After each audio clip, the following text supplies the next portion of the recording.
Well, what I'm trying to figure out is how to get to none to many, which is that I don't do any work and the message gets out to a lot of different people. And this has actually informed the way we've been thinking about how we use social media.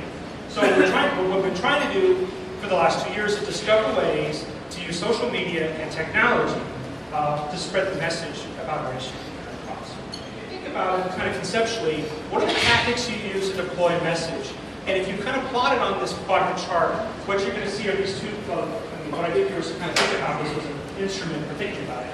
This x-axis is the notion of how easy is it for you to see it, like to miss it, or how hard it is to miss it.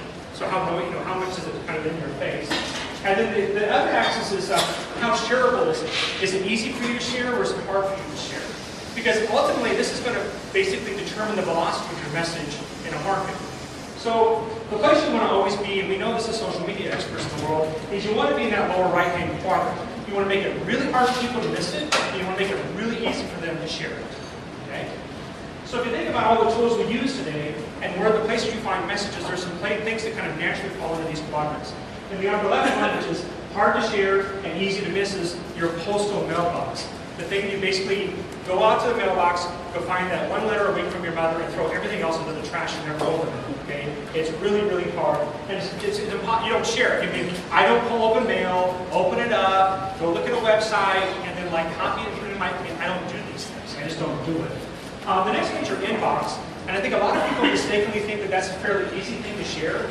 But what you know, and we know, even with an affinity-based list, our open rates subtracted from our click-through rates are actually quite low. I mean, they're not double-digit percentage. They're not double-digit percentages. So while it's way more successful than direct mail, it's still pretty crappy when it comes to actually getting lots of people to see your message. So the other thing we do is like this in-person concept. So hey, let's go run a big event, or let's have a fundraiser. It does work great. But the problem is they're really expensive, and while you can't share them by like recording them ahead of time, the only way you get a lot of velocity out of those is by actually usually doing paid placement or advertising, or just to kind of get more people to see that. So we all know that the best place to put your stuff today is in the feed. If I find a way to get my thing into your feed, that's the best place that's going to be most easily shared and most difficult for people to miss, because all your friends see this. There's a little, I saw this several years ago, and I love this phrase. You've all heard Andy Warhol's, we're all famous for 15 seconds. Well, in the social media world, we're all famous for 15 friends. And so you might have 500 friends on your Facebook. Aaron, how many do you have? Like 700 or something like that. But really, I'm going to break the news to you. There's only 15 people that really care about this on your feed. Okay? You're only famous for 15 of those people.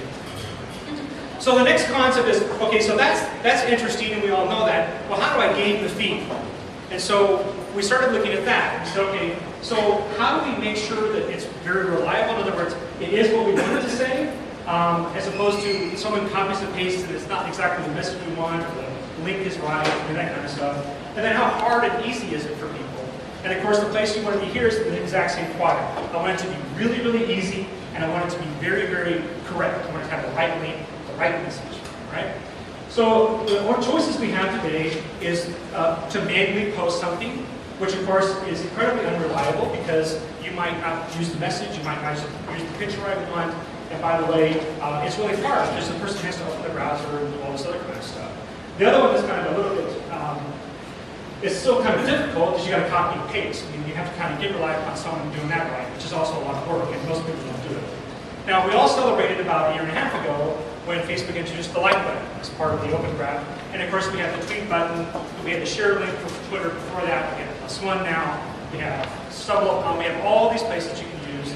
But the point is, if you go and look at your web metrics and look how many people hit the page and how many people like the page, the conversion is still pretty low, okay, the overall percentage. So we ask ourselves over and over again, how do I get that lower right-hand quadrant, where it's easy and it's very, very reliable. And what we decided to do is use automation to make that happen. Software, okay? People don't do this. We'll use software to make this happen.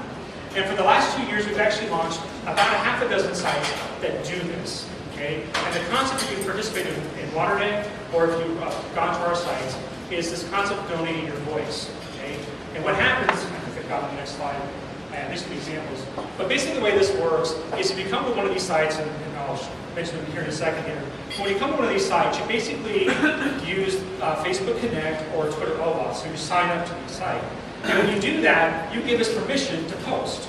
All right? Now what's great about that is if you give water.org permission to post, I have a software developer and a tool that I go into, and whenever I want to post something on 2,000 people's Twitter accounts, I decide. And I write the tweet, and I say when it's going to go out, and I post it. And the power.water.org site actually does that. If you come and sign up on power.water.org, you donate your voice to the cause, and what we do is we decide when we post. About every 2 weeks, we post something out on Twitter.